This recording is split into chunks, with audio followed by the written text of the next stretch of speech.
یو لوی خو زاړه او وران کور په یوه کونج کې په یوه کوچنۍ کوټه کې زرمینه انا په خپله زاړه کټ پرته وه. د هغې له سینې څخه پورته کېدونکی سخت ټوخی د ټول کور چوپتیا څېرله. پر بدن یې یوازې یوه نری شال وه چې د یخ پر وړاندې هېڅ بسنه نه کوله.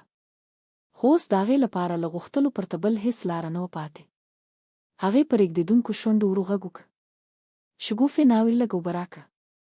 ستونی مې وچ شوی دی. د هغې غږ دومره کمزوری و لکه خپله له خپلو خبرو ویره لري. خو دا غږ تر بلې کوټې ورسېد چېرته چې شګوفه په ارامۍ ټلویزیون کاته. هغې په کار ریموټ وغورځاوه او په غوسه کوټې ته راغله. خو د اوبو ګیلاس پر ځای په لاس کې څو کاغذونه وو. کوټې ته له ننوتلو سره بې له څه فکره کاغذونه د زرمینې انا مخې ته وغورځول او په لوړ غږ یې ویل: دا وګوره ستا د دعاګانو بیل. 50,000 روپۍ. موږ خپله سم خواړه نه شو خوړلی او ستا لګښتونه نه ختمېږي. زرمینې انا په رېږدېدونکو لاسونو کاغذونه پورته کول غوښتل خو سترګې یې لا ډېرې کمزورې شوې وې. هغې یوازې دومره ویل: لورې زه څه وکړم؟ بدن مې نور مرسته نه کوي. شګوفه لا پسې سخته شوه. نو ولې نه مړېږي؟ تر څو به همداسې بار پاتې شي؟ د هغې خبرې لکه غشي د زرمینې انا زړه ته ننوتې خو هغه چوپه پاتې شوه لکه درد زغمل یاده شوې وي. همدې وخت کې د دروازې غږ راغی. رحیم له دفتره راستون شوی و. هغه کوټې ته وکتل. مور یې ولیده خو پر مخ یې هېڅ اندېښنه نه وه. مستقیم شګوفې ته ولاړه ویې پوښتل: اوس څه شوي؟ شګوفې سمدستي شکایتونه پیل کړل: زه نور نشم زغملی. یا دا به په دې کور کې وي یا زه. ټوله ورځ خدمت کوم، دوه راوړم بیا هم خبرې اورم. رحیم خپلې مور ته وکتل چې په چوپتیا یې هر څه اورېدل. بیا یې په سړه لهجه وویل: ته سمه یې. په دفتر کې هم زما ایست ختم شوی دی. هر وخت رخصتي اخلم ټول د همدې له امله. هغه ورو ورو خپلې مور ته نږدې شو، اوږه یې ونیول او ویې خوروله: اورې مور، ستا له وجې زما ژوند بند شوی. که ته نه وای زه به بل ځای وای. د زرمینې انا سترګو ته اوښکې راغلې. زویه ما خو تل ستا لپاره فکر کړی. رحیم خبره پرې کړه: بس دا خبرې مه کوه. حقیقت دا دی چې ته زموږ لپاره یوازې یو بار یې. کوټه څو شېبې چوپه شوه خو په همدې چوپتیا کې یو خطرناک فکر پیدا شو. رحیم او شګوفې یو بل ته وکتل. د دواړو په سترګو کې د هسې یو شان رڼا وه. شګوفې ور وویل: که دا له لارې لرې شي هر څه به سم شي. رحیم بې له ځنډه سر وخوځاوه: هو بس ډېر شو. دواړو پرته له خبرو یوه پرېکړه وکړه، داسې پرېکړه چې د انسانیت هره پوله ماتوي. تر څنګ کښېناست او په خوږ غږ یې ویل: مورې مه ژاړه. ته به تل ویل چې زیارت ته ځې، راځه نن لاړ شو. د زرمینې انا سترګې وځلېدې لکه مړه لمبه چې بیا بل شي. رښتیا زویه. رحیم موسکی شو: او مورې نن به درته د خدای دیدار درکړم. شګوفې هم مسکا وکړه خو په زړه کې یې بل څه روان و. داسې سفر چې څوک ترې بیرته نه راځي. شپه سړه شوې وه. رحیم خپله مور موټر ته ورسوله. زرمینه انا ډېره خوشحاله وه، داسې سکون چې کلونه وروسته یې احساس کړ. خو هغې ته نه معلومېده چې دا د هغې د ژوند تر ټولو لوی دوکه ده. موټر په تیاره سړک روان و. لږ وروسته هغوی له ښاره لرې یوې تشې لارې ته ورسېدل. هر خوا چوپتیا وه. زرمینې انا ور وپوښتل: زویه رسېدلي یو؟ رحیم وویل: هو نږدې یو. او موټر یې ودرولو. شګوفې په تیزۍ دروازه خلاصه کړه. راوځه. زرمینه انا وارخطا شوه. ویل: د هغې لاس یې ونیو او په زور یې راښکته کړ. هغه ولوېده، لاسونه یې زخمي شول. شګوفه وویل: اوف څومره درنه شوې ده. ژر وکړه رحیم. زرمینه انا وېرېدلې وه. رحیمه څه کېږي؟ زه وېرېږم. رحیم سړه څېره ونیوله. وېرېدل خو پکار دي ځکه نن هر څه ختمېږي. زرمینې انا حیرانه شوه. څه معنی؟ شګوفه وخندل: معنی دا چې ته نور زموږ په هېڅ کار نه راځې. زرمینه انا په ژړا شوه. رحیمه زه ستا مور یم. رحیم وویل: همدا ستونزه ده. ته زما مور یې خو زما لپاره یوازې بار یې. هغه د رحیم پښې ونیولې. زویه مه کوه، زه هېڅ نه غواړم، بس مه پرېږدل. خو رحیم لاسونه ترې لرې کړل. هغې د کندې غاړې ته بوتله او په زور یې ټېل وهله. د هغې چیغه د شپې په تیاره کې داسې خپره شوه لکه ټول اسمان ولړزېږي. د زرمینې انا بدن لاندې غورځېده، له ډبرو سره لګېده، له بوټو تېرېده او د هر ټکه سره یو تړاو ماتېږي. خو ناڅاپه یو څه وشول. د هغې د سارۍ پلو په یو اغزن بوټي کې راګیر شو. بدن یې په هوا کې ودرېد، نه بشپړ ولوېده نه وژغورل شو. هغه د کندې په منځ کې ځوړنده پاتې شو. د هغې لاسونه او پښې ژوبل شوي، وینه بهېدله، ساه یې لنډېدله. خو هغه ژوندی وه. پورته رحیم او شګوفې لاندې وکتل، خو په تیاره کې یې څه ونه لیدل. شګوفې ویل بس ختمه شوه خبره. رحیم ژوره ساه واخیسته او نور کوم بار نشته. دواړه بیرته موټر ته وخته ولاړل. لکه هیڅ چې نه وي شوي. خو لاندې زرمینه انا د یخنۍ او درد ترمنځ ځوړنده وه. شپه لا ژوره کېدله، یخ زیاتېده، بدن یې بېحسه کېده. خو سترګې یې خلاصې وې.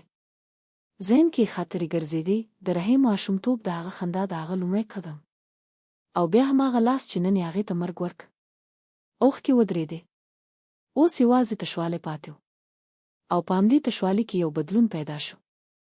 د هغې ساه کمزورې وه، خو د هغې دننه یوه نوې لمبه بلېده، د درد نه بلکې د خیانت لمبه. هغې ورو سترګې پټې کړې او په زړه کې ویل نن زما مینه مړه شوه. لږ وخت وروسته یې سترګې بیا خلاصې کړې. دا ځل پکې اوښکې نه وې. یوازې سړه رڼا وه. شپه تېره شوه. سهار ورو ورو خپور شو. د غرونو پر سر مغلې کېدل، او په همدې وخت کې دوه کلیوال، حیات او نصیر، د لرګیو راټولولو لپاره ښکته روان وو. ناڅاپه حیات یو څه ولیدل، د سارۍ یو ټوټه چې په بوټو کې بند پاتې وه. نصیره دلته وګوره. دواړه ورو رنګدې شول. او کله چې لاندې یې وکتل، رنګونه یې بدل شول. یوه بوډۍ ښځه په بوټو کې ځوړنده وه، ټوله په وینو لړلې. نصیر وارخطا شو. دا خو ژوندۍ ده. ژر یې راوباسو. دواړو بې له ځنډه رسۍ راویستل، ښکته کوز شول، لاسونه یې له اغزو زخمي کېدل، خو هغوی ونه درېدل. په ډېر زحمت یې زرمینه انا ورو ورو پورته کړه او پر ځمکه یې کېښوده. حیات د هغې نبض وکتل. ساه شته. ډېره کمزورې ده، خو شته. نصیر ویل کلي ته یې یوسو، که ناوخته شو نه به ژوندي پاتې شي. هغوی ژر نږدې روغتون ته ورسوله. ډاکټرانو سمدستي درملنه پیل کړه. بدن یې یخ شوی و، ژور زخمونه یې درلودل، سر یې مټپي و. یو ډاکټر ویل بدن یې تقریبا تسلیم شوی، خو نه پوهېږم څنګه تر اوسه ژوندی ده. څو ساعته د ژوند او مرګ جګړه روانه وه. زرمینه انا بې هوښه وه، خو بدن یې لا جګړه کوله. شاوخوا یوه ورځ وروسته د هغې ګوتې لږ وخوځېدې. نرس ډاکټر ته زنګ ووهه. ورو ورو یې سترګې خلاصې شوې. ټولو فکر کاوه چې به وژاړي یا به خپل زوی یاد کړي. خو هېڅ داسې ونه شول. د هغې سترګې ارامې وې. نه ویره نه درد، یوازې یو سړه ثبات. ډاکټر ویل تاسې اوس خوندي یاست. هغې ورو ویل زه ژوندي پاتې شوم.